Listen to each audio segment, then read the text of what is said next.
Good morning. Welcome to chapel on this Friday morning that, at least according to my weather app, says it might actually feel a little bit like spring by the time we get to the end of the day. So stay tuned, good things to come.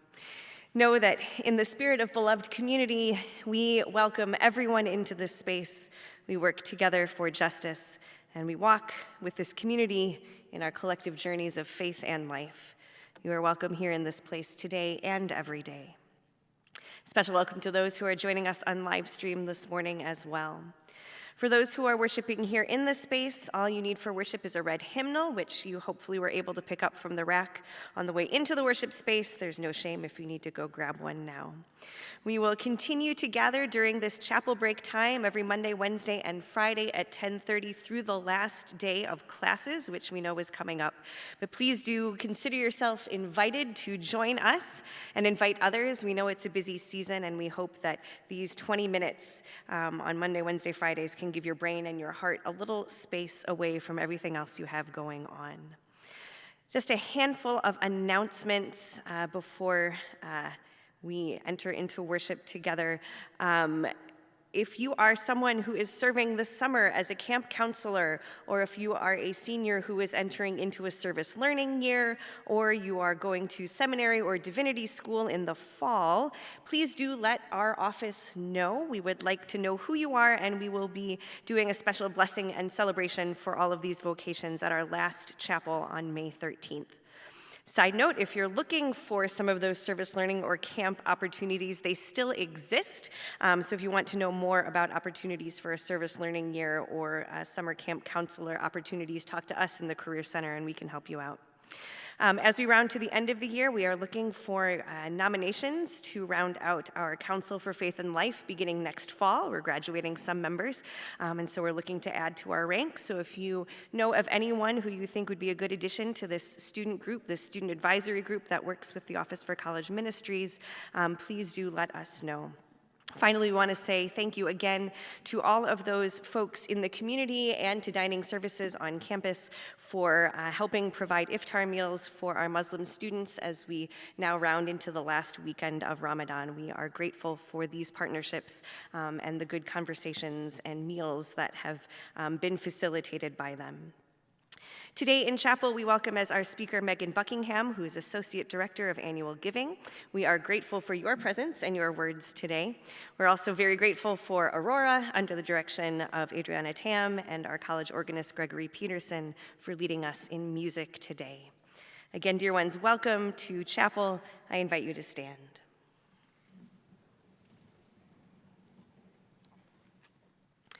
Meet us, Lord, on the road to Emmaus. Guide us on the path toward our destination, and renew our strength as we continue to walk and commune with you. Open our eyes so we may see the signs of your presence around us. Open our hearts so we may receive your peace and love. Empower us to pass on to others the grace you share with us so freely. Amen. Our hymn this morning is number 379, Now the Green Blade Rises, number 379.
A reading from Luke. Now on that same day, 2 of them were going to a village called Emmaus, about 7 miles from Jerusalem, and talking with each other about all these things that had happened. While they were talking and discussing, Jesus himself came near and went with them, but their eyes were kept from recognizing him. As he said to them, "What are you discussing with each other while you walk along?" They stood still, looking sad. Then one of them, whose name was Cleopas, answered him, "Are you the only stranger in Jerusalem who does not know the things that have taken place there in these days?" He asked them, "What things?" And they replied, "The things about Jesus of Nazareth, who was a prophet, mighty in deed and word before God and all the people, and how our chief priests and leaders handed him over to be condemned to death and crucified him. But we had hoped he was the one to redeem Israel." Yes, and beside all this, it is now the 3rd day since these things took place. Moreover, some women of our group astounded us. They were at the tomb early this morning, and when they did not find his body there, they came back and told us that they had indeed seen a vision of angels who said he was alive. Some of those who were with us went to the tomb and found it just as the women had said, but they did not see him. Then he said to them, "Oh, how foolish you are, and how slow of heart to believe all that the prophets have declared. Was it not necessary that the Messiah should suffer these things, then enter into his glory?" Then beginning with Moses and all the prophets, he interpreted to them the things about himself in the scriptures. As they came near the village to which they were going, he walked ahead as if he were going on. But they urged him strongly, saying, "Stay with us, because it is almost evening, and the day is now nearly over." So he went in to stay with them. When he was at the table with them, he took bread, blessed it, and broke it, and gave it to them. Then their eyes were opened, and they recognized him, and he vanished from their sight. It's 3 weeks from the end of spring semester, and it seems like we're in the middle of doing all the things. Final classes, labs, tests, papers, and grading, not to mention recitals, concert games, lectures, ceremonies, and presentations. I keep trying to check things off my to-do list, but every time I complete a task, Medusa-like, it somehow springs new heads and morphs into 3 new tasks. It feels like everything is happening simultaneously far too quickly, and like the finish line is not coming nearly fast enough. And if you're anything like me, you're probably saying to yourself, "I just have to get through the next few days, weeks, months." I work in the Alumni and Development Office, and during our busy seasons leading up to Homecoming and Giving Day, my wonderful colleagues and I will often encourage each other by saying, "It will be great. It's going to be great." And at the very least, soon it will be over. Soon it will be over. Because, it is so great to think about when it will be over. Completed, resolved, finished. It's something we long for. We just know in our bones how good that will feel. To turn in the final paper, submit the last grades, to finally pass the curriculum committee's proposal, or in my case, get that mailing out the door. If we can just make it to the end, to summer break, to commencement, to Luther College carbon neutrality, to the end of COVID, to real structural change that advances racial justice. Okay, let's be real, my sights are usually set a lot lower than the last part of that list. At this moment, I'd be pretty happy if I could manage to get to the end of my to-do list for the very small, so how could it possibly be this complicated wedding we're planning for this summer? It's a lot of messy work to be in the middle of doing all the things. The 2 disciples must have felt very much in the middle of all the things as they walked the 7 miles from Jerusalem to Emmaus on that first Easter. I'd love to be able to say I understand how they felt, but I don't think that's quite fair. Of course, the disciples weren't just managing messy to-do lists. They were in the middle of something even more deeply uncertain. During their lives, the Roman Empire and Palestinian Jews were battling back and forth for control of Judea. And most of the time, Rome was winning. They lived in a deeply inequitable society. Some people had far more than they needed to live well, and many people had not nearly enough to live on. The disciples lived in disputed territory, in occupied territory. And like us, these disciples, they're folks who did not think all was right in the world. They knew things weren't the way they should be, and they were trying to do something about it. They were trying to be part of the solution. They were taking action to make the world better, and they were pretty committed. They upended their lives to follow around a prophet who promised change. I think today, for us, it's easy to think of Easter as the end of Jesus' story. It's the end of Lent, the end of winter, maybe. And because we see it as a happy ending, it's also a new beginning. Easter launches the ministry of the apostles. It's the start of Christianity, spring. But for these disciples on the road, there's no way Jesus' death and news of his maybe coming back to life felt like resolution. I'm sure it was devastating, but I can't help but imagine it also felt almost like a distraction. There is so much we need to do, so much to work on, so much that is urgent, so much that is wrong and we need to make better. And Jesus was supposed to help with all of that. Instead, he died, maybe didn't die, and that hasn't solved any of the underlying problems that got us into this whole following him around thing in the first place. In the middle of this mess, this uncertainty, these many things as yet undone, Jesus comes to the disciples on the roadway. And of course, they are too deeply in their own heads to recognize him. From my comfortable perch here in beautiful, if far too chilly Decorah, I'm not sure I have any right to relate to the disciples in this story. But I do feel the urgency to get past this middle and make it to the end. Because you know what? My to-do list matters. If I do it right, my work is supposed to make Luther College better, more affordable, more equitably accessible for students today and into the future. Your final exam, paper, and projects are super important. Professors, I swear I didn't say that just for your benefit. They're important for credit, yes, and the grade, and also to demonstrate and synthesize what you've learned so you're ready to apply that new knowledge and skill for your own sake, for your future, and for the sake of the world. And this is the relatively small stuff, right? We really, really, really can't afford to wait for action on climate change or racial justice. We need change now, today, this minute. It might be too late already. If it were us on that road, I'm not sure we'd want to be distracted either. We just don't have time. But here's the truth for the disciples and for us. We are always in the middle of this story.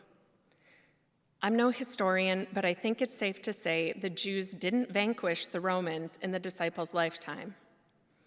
Even if we succeed in slowing climate change, which is a big if, we'll have to learn to adapt to the changes our actions have already inevitably wrought. We are going to work on advancing racial justice our whole lives. Our whole lives. Our to-do list will never be empty. The promise in this story on the road, the promise of Easter, isn't revelation or resolution, nor is it a suggestion that we should step off the road and put down the many important things. We shouldn't. The promise is that God, that love, that joy will find us in the middle of it all. Soon it will be over, but really it won't. So let's open our eyes. Let's open our hearts. Let's relish in the love and the joy we find in the middle of all of the things. And let's continue on the road.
Please stand.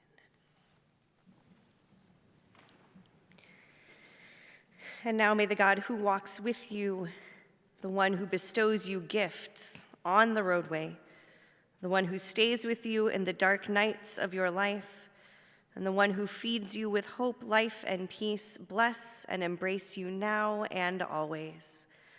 Go in peace. Christ is with you. Thanks be to God.